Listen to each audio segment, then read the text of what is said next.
Tebboune met fin aux fonctions de Boualem et nomme de nouveaux conseillers. Le président de la République, Abdelmadjid Tebboune, a procédé à un remaniement au sein de son équipe de conseillers, marquant un tournant notable dans la composition de la présidence. 2 décrets présidentiels ont été publiés dans le dernier journal officiel en date du 14 octobre, officialisant à la fois la fin de fonction d'un conseiller clé, à savoir Boualem, et la nomination de nouveaux responsables dans des domaines stratégiques. Cette décision s'inscrit dans la continuité de la réorganisation administrative et institutionnelle voulue par le chef de l'État afin d'insuffler un nouvel élan au fonctionnement de la présidence. Selon le contenu du décret présidentiel, il est mis fin aux fonctions de conseiller auprès du président de la République, chargé des affaires juridiques et judiciaires, relations avec les institutions, enquête et habilitation, exercées par M. Boualem. Ce dernier, figure bien connue des cercles institutionnels, occupait ce poste depuis plusieurs années et avait joué un rôle important dans la coordination entre la présidence et diverses instances administratives et judiciaires. L'article 1er du décret est explicite, il est mis fin aux fonctions de conseiller auprès du président de la République, chargé des affaires juridiques et judiciaires, relations avec les institutions, enquête et habilitation, exercées par M. Boualem. Par cette formulation officielle, le document confirme donc la conclusion du mandat de Boualem, dont la mission s'achève dans un contexte de réajustement interne à la présidence. Le poste laissé vacant a immédiatement été réattribué à un nouveau responsable. Le chef de l'État a en effet nommé Mohamed Amouche en qualité de conseiller auprès du président de la République, chargé des affaires juridiques et judiciaires. Ce dernier aura pour tâche de poursuivre le travail dans un domaine particulièrement sensible, notamment la supervision des dossiers législatifs et la coordination entre les institutions étatiques. Sa nomination marque la volonté de continuité tout en apportant un regard neuf sur des dossiers complexes qui nécessitent une expertise approfondie et un suivi constant. Dans le même décret, d'autres nominations ont été officialisées, confirmant la réorganisation souhaitée par le président Tebboune. Nasreddine Bantifour a été désigné conseiller chargé de l'éducation, de l'enseignement supérieur, de la formation professionnelle et de la culture. Ce choix traduit l'importance que le chef de l'État accorde à ces secteurs, considérés comme les piliers du développement national. À travers cette désignation, la présidence entend renforcer la cohérence entre les politiques éducatives et culturelles et assurer une meilleure coordination entre les différents ministères concernés. Un autre volet clé de ce remaniement touche au domaine économique et financier en Algérie. Farid Viessi a été nommé conseiller auprès du président de la République,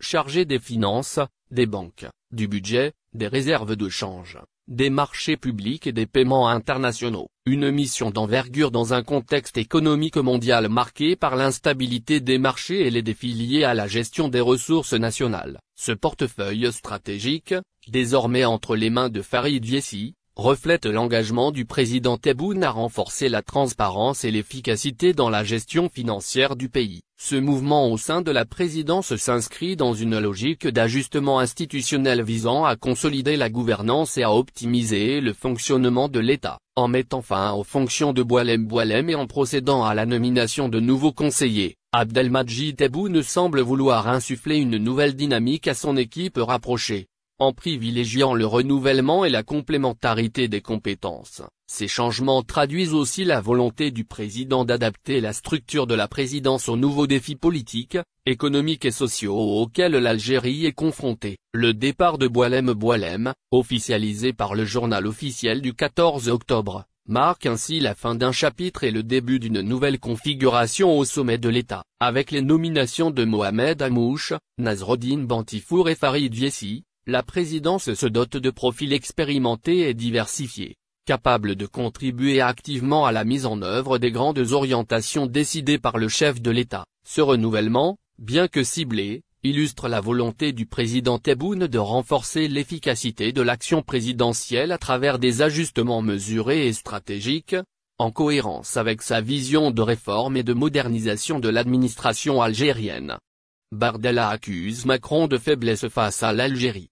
Jordan Bardella, président du Rassemblement national, RN, a exprimé des critiques concernant la politique d'Emmanuel Macron envers l'Algérie. Cette prise de position intervient dans un contexte où les relations diplomatiques entre la France et l'Algérie sont en constante évolution, avec des tentatives de rapprochement. Pour le Rassemblement national, un retour à des relations apaisées entre les deux pays n'est pas favorable à sa ligne politique, qui repose en grande partie sur des critiques récurrentes de l'Algérie et des immigrés algériens. Jordan Bardella a réagi à la participation de l'ambassadeur de France en Algérie, Stéphane Romaintet, à la cérémonie d'hommage aux victimes algériennes du 17 octobre 1961. Ce massacre, survenu lors des manifestations contre le couvre-feu imposé aux Algériens en France durant la guerre d'Algérie, est régulièrement au cœur des tensions entre la France et l'Algérie. Le 17 octobre 2025, la commémoration a eu lieu sur le pont de Besançon à Paris, et la présence de l'ambassadeur de France a été perçue comme un geste de réconciliation entre les deux nations. Cependant,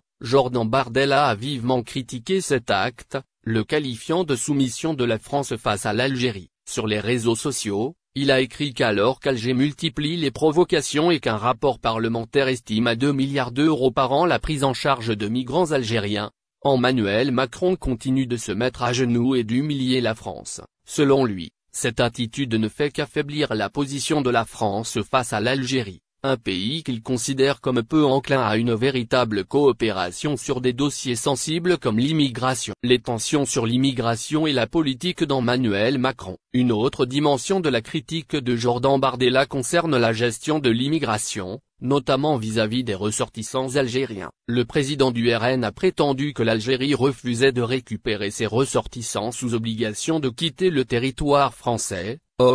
Cette situation, selon lui, illustre l'absence de coopération véritable de la part de l'Algérie dans la gestion des flux migratoires. Bardella a également estimé que la politique d'Emmanuel Macron envers l'Algérie, incluant des gestes de réconciliation et des démarches de repentance, ne servait à rien. Le président du Rassemblement national a affirmé que ces politiques ne faisaient qu'encourager l'Algérie dans ses demandes et ses exigences vis-à-vis de la France. Dans cette optique, il a plaidé pour une rupture des relations avec l'Algérie, une suspension de l'immigration et des aides au développement, ainsi qu'une position plus ferme sur la question de la récupération des ressortissants algériens. La position de RN sur la relation franco-algérienne. Cette critique de Jordan Bardella s'inscrit dans une dynamique plus large du Rassemblement national concernant la politique étrangère d'Emmanuel Macron. En effet, le RN a régulièrement dénoncé la politique de rapprochement de la France avec certains pays africains, et particulièrement avec l'Algérie.